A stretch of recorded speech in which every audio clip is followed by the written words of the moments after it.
Hello and welcome to Thought for the Day from St Peter's, Bexhill. Where we used to live in Dorset, our village was surrounded by ancient burial mounds, barrows.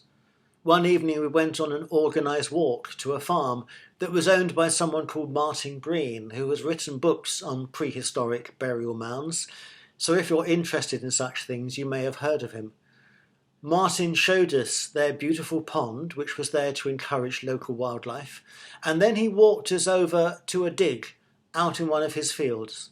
He was excavating a barrow that had been ploughed flat over the years, so flat you wouldn't have known it had ever been there. He bent down and pulled back a tarpaulin that was lying on the ground, and there was a grave, some 4,500 years old.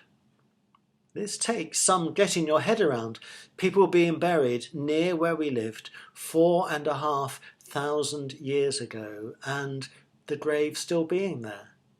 Martin has a museum in one of his barns, and some of the graves recorded there included special items, beautiful clay pots called beakers, which give the people their name, the Beaker people. Some of these were holding the remains of other burials, or expensive, valuable and beautiful belongings. In 2 Corinthians, St. Paul writes, "We have this treasure in jars of clay to show that this all-surpassing power is from God and not from us.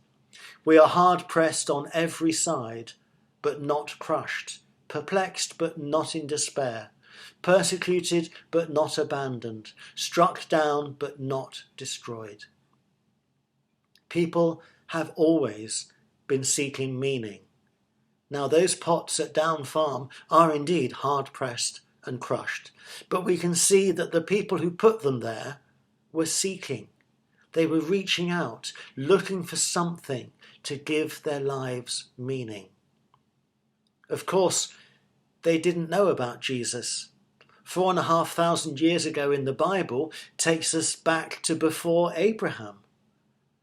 And even way back then, God was reaching out to those people in Dorset as they were reaching out to him. Jesus tells a famous little parable. The kingdom of heaven is like treasure hidden in a field.